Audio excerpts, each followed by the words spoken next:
Hi, this video is about making and managing whiteboards for online modeling instruction, something that in this pandemic fall, far too many of us are being forced to do. So the goal here is to set up a set of whiteboards in a way that the students get to them quickly, and while they're working on them, you as the teacher can monitor all the whiteboards at the same time, see what everybody's doing without having to go one at a time to visit each group. So there are a couple of ways to do this. You can do everything I'm about to show you with Google Slides, and I'll talk about that at the end. I'm using a commercial whiteboard app, awwapp.com, and I'm using a paid subscription because that way every whiteboard I create is permanent. There are lots of other online whiteboard services out there. You may be able to find one that works even better than this one. I'm only using it because I found out about it first. But the key thing that you want to check is that the whiteboards that you create never go away. I did find a commercial service that had very nice whiteboards, but their whiteboards expire after 30 days, even if you have a paid subscription. So I'm going to start by going to awwapp.com, and here on this landing page is not a board that's going to be useful to me. You can see it says this board is temporary, but you can see over here I have paid, so I have what's called a premium account, so I have an unlimited number of whiteboards, and they are permanent, whatever permanent means in this day and age. So I'm going to create a new board, and I get to name it.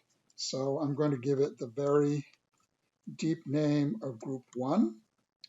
And I typically need 8 whiteboards for a class. So I'm going to create a board here for Group 2. And go ahead and create 8 whiteboards in total.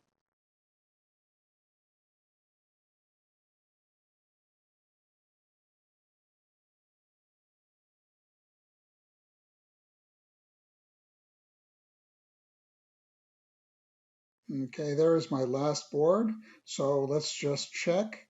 Here is the board that I landed on, and I don't actually want this board to be here. So I'm going to close this tab.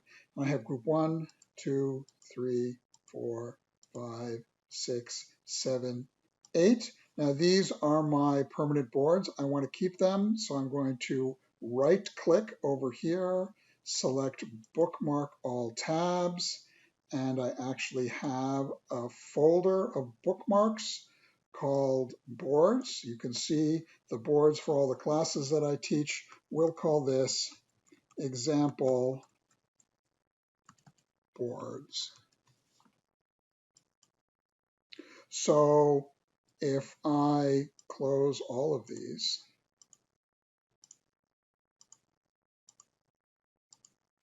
and let's just go to Google to be someplace else. Now I can go here to my boards bookmark, go down to example boards, right click, and say open all 8 in new window. And here are my boards, which I can view one at a time. But what I really want to do is I want to view all 8 at once. And so for that, I need to do a little bit of text editing. So accompanying this video, there are 2 text files that you need to download, and I will show you how to edit them so they show you your boards, which is what you want. So here we'll go to my hard drive, and we'll talk about show sheets later. But you need to edit these 2 files, showboards.html, which you can put any convenient place on your hard drive, and boards.css. So we'll start by opening showboards.html. If I just double click it, it'll appear in my browser. That's not what I want to do. I want to edit it, so I right click, and you need to open it with a plain vanilla text editor. Don't open it with something like Microsoft Word. So I'll just use Notepad, because if you have a Windows machine, everybody has Notepad. If you have a Mac, there'll be something similar. So here is the file that I need to edit. It's an HTML file. Let's shrink it down here a little bit so we can see more than one thing at once. And if you look at this, so we're just going to put a table. So here's a table. TR means table row, and there are 1, 2, 3, 4 items in this row. Each item is called a TD. And then here, this slash ends the table row, and we start a second row with 4 more boards in it. So I'm going to start here at the top, and then I'm going to go back to my Chrome and shrink this down so that I can do, there's just no other word for this. This is tedious, but you only have to do it once if you're going to make your boards permanent. So if you need to create fresh new boards every time you teach a class, what I'm showing you is definitely not something you're going to be interested in. Okay, so if I click here, I highlight the link. We can't read all of it, but that's just fine. So I'm going to go Control-C.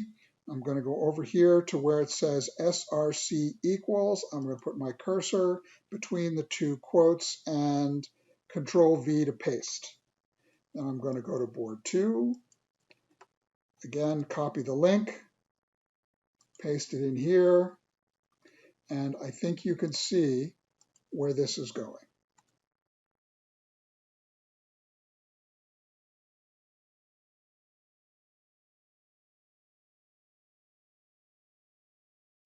Okay, I'm done here. So I have 8 very long links. These links are longer than they strictly need to be. I'll just show you in case you want to make a change. These links will take the students directly to the board and bypass a little screen where they could type in their name. If you don't want to bypass that stream, for this slash here with the question mark, delete everything after that slash up to this double quotation mark, because this little piece here, that's the actual address of the unique address for this board. And the rest of this is just code to tell your browser to bypass the initial modal, it's called. So I'm going to save this file, and now I can close it, make this full screen again, and if I go here, now I can double click on Show Boards, and it will open in my browser just as I want it to do. And there are my 8 boards. So let's, for example, go to board 1, grab my pen, write a 1 on it, go here to Show Boards, and you can see there is the number 1. You can see as much or as little of the board as you want by zooming in and out, which on my wheel mouse on a Windows machine is the scroll wheel. I'm not sure what it will, how you would do this on a Mac, but I'm sure there's a way. So by controlling where you zoom to, you can see anything you want. You can see the whole board, all of it, right? So if I go to board 2 and let's type 2, when I go here, there's the 2, right? So there's the 2, right? All of the boards, you have a window into all of these boards. So let's go back to the 2 files, because I said you have to edit both of them. So let's talk about how the screen looks. You'll notice that all 8 of these boards precisely fill my screen, which has my resolution. I don't use a full HD screen. You're going to have a different number of pixels on your screen. So you'll want to take advantage of all of the real estate that you have. So again, with a simple text editor, let's open the CSS file, and you can ignore everything here except where it says wrapper. And there is the width of each one of these square windows. If your windows are spilling off the edge of your screen, you want to make this number smaller. If you have extra white space between the windows that you want to get rid of, you want to make this number bigger. Again, same thing with the height. If your bottom row is falling off the bottom of your screen, make this number smaller. If there's white space at the bottom of your screen, make it bigger. I have to say, I wound up at these weird numbers because I just did it by trial and error. It doesn't take very long. So every time that you make a change, save this file, then go back here and type Control R, or if you like, hit the reload on the page, and it will reload reading the new CSS file. Okay, so this works with anything, any kind of a whiteboard that has a permanent link. If you create 8 slides in a single presentation, each slide has its own unique URL. So what I did with these 8 whiteboards, you'd do the same thing with the slides. You'd go to each one of the slides, you'd copy the URL, and you'd paste it in that iframe where it said src equals, right between the quotes, and you'd get the exact same functionality. So if we go here, and we'll just take a look inside this one. Again, we're going to open it with, you don't want to use Emacs unless you're already using Emacs, but here, so here are the iframe now. Instead of pointing to an online whiteboard, it points to a unique slide in a Google Slides presentation. So it says show sheets, but actually it's show slides. So let me double click this, just so you see what it looks like. So it loads like this. Let's wait for all of the 8 to load. Google's a little bit slower. It takes a few seconds for everything to be there. And then once this happens, you need to go and click here. And if you click on this grid view, you'll see each of the boards. As far as I know, you can't zoom in and out. Oh, sure, right here. Zoom in and out, look, just like that. So you can zoom in to see the details of each board. So you can have this same bird's eye view of all of the boards in your class. And then the last thing I would recommend is take this window that we created as a separate file and add it to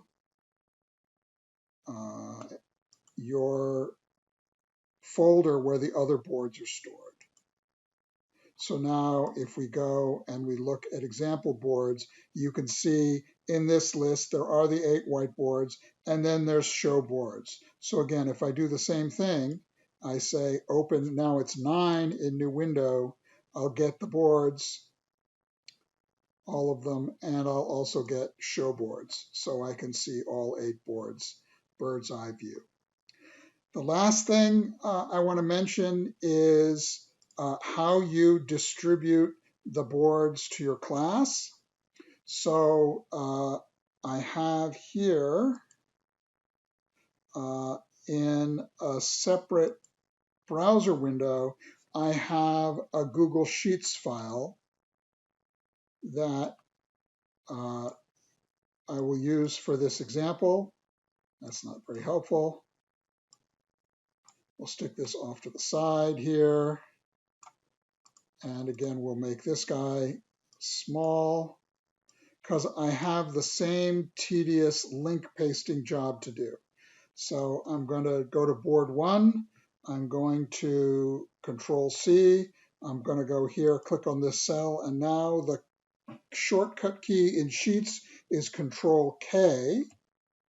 And then I can Control V, paste in the link. and now this cell links to board 1. So let me draw a 1 here, and then if I go to board 1 here, it will open in this browser window. Let's make it large and use the pan. There it is, the one that I drew